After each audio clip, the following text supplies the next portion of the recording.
on Fox. Imagine what it's like to be in charge of one of the world's busiest airports. Or one of the world's smallest airports. One Arizona man has done both, witnessing history as it unfolded. Here's Rob Piercy. On a flight map, this place is known only by the three-letter airport code SEZ. But the people who fly to Sedona Airport call it the world's most scenic. McCall is the airport's manager. You know, I've been here 5.5 years, and I see something different every time. Sitting atop a giant mass of red rock, the airport sees about 50,000 visitors annually.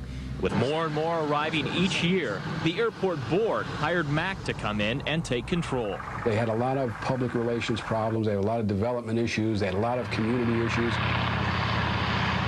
He started by handling complaints of air traffic noise, making changes that please neighbors.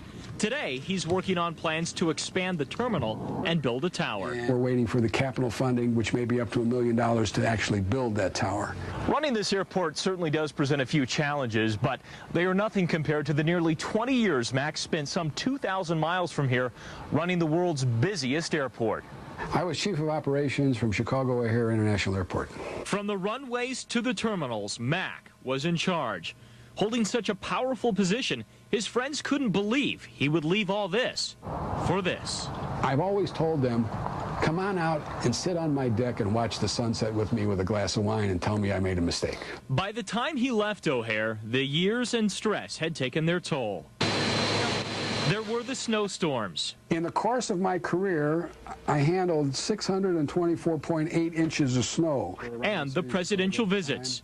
Bill Clinton, George Bush. I was never comfortable until Air Force One was off the ground and out of the airport. But of all Mac dealt with over the years, the toughest were the disasters, including the deadliest plane crash in the U.S. prior to 9/11. That was the crash of American Airlines Flight 191 in Chicago. May 25th, 1979, an American DC-10 was speeding down the O'Hare runway when its left engine tore off, ripping out the wing's hydraulics. An amateur photographer snapped 2 pictures as the plane lifted off, turned perpendicular to the runway, and crashed in a ball of flames. All 271 people on board were killed. I remember thinking to myself, where's the airplane? I couldn't find an airplane. The impact and explosion had destroyed most of the plane. The debris that had survived was scattered for hundreds of yards in a field. And I remember walking through the field and seeing a little Dr. Seuss book, How Life Began, with a teddy bear. And that stuck in my mind from that day on about the urgency of what I did in my business. It's deadly serious. I thought that was the worst thing that was ever going to happen to me in the aviation business, and it couldn't get any worse. And then a strange thing happened. July 19th, 1989. United Flight 232 was en route from Denver to Chicago when its rear engine exploded, destroying the hydraulic system. The only way the pilots could control the aircraft was by alternating power to the remaining engines. Flying through Iowa, Captain Al Haynes decided to land at Sioux City Airport. Just before touchdown, one of the wings dipped, causing the massive jet to cartwheel down the runway. 110 of the nearly 300 people on board died. At O'Hare, Mac had to care for the families waiting to pick up their loved ones. Looking into the eyes of the mothers, the fathers, the sisters, the brothers, the aunts, the uncles, was just very devastating. That night, the airline flew many of the survivors onto Chicago, reuniting them with their families. The people that, you know, were fortunate to have their relatives survive are so happy, and you feel so happy for them, but you almost feel the same tragedy as those people that didn't.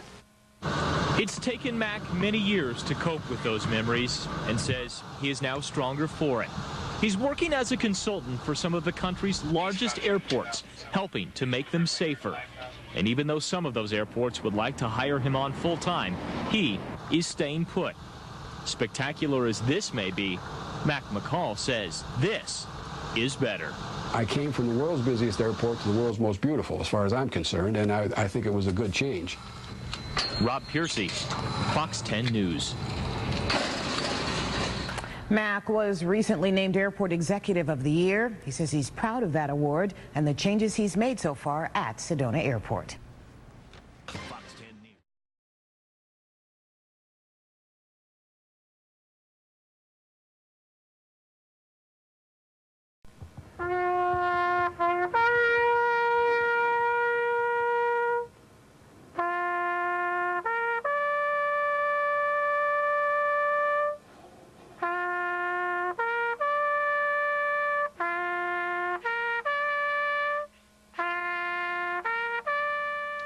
From children to adults, the attack on America has affected all of us, but it hit the manager of Sedona's airport especially hard.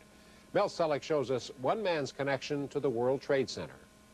You can see the pride in McCall's office, photos with past presidents, badges of honor, all from years of working in one of America's busiest airports, Chicago O'Hare. Being at the worst air disaster in United States history to this point, I cannot quantify the magnitude of this in my mind. Being closely involved in that building and being closely involved in the aircraft industry for all these years. And his attachment is personal. Mac just got these credentials from the New York Port Authority, where he was hired as an aviation consultant. Oh my God!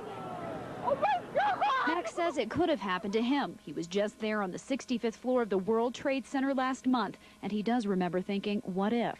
I can remember sitting in that office and having that thought go through my mind when I was in the 65th floor. I don't mind saying I had an eerie feeling every minute I was in that building. Mac tells me that the World Trade Center is one of the most secure buildings he's ever been in, and terrorists knew the only way to get to it was with an airplane. He says, but none of that matters now, because all he wants is peace. Personally, I have not found a way to quantify this and file it away in my memory so I can go on. I have been glued to the television for the last 2 days since this occurred. The Sedona Airport, like all small airports, remains closed, but Mac says once things are up and running, security will be much tighter. It will take much longer, and the days of dirt cheap airfares will be over. There's going to be no more last-minute running to the airplanes. Mel Selleck,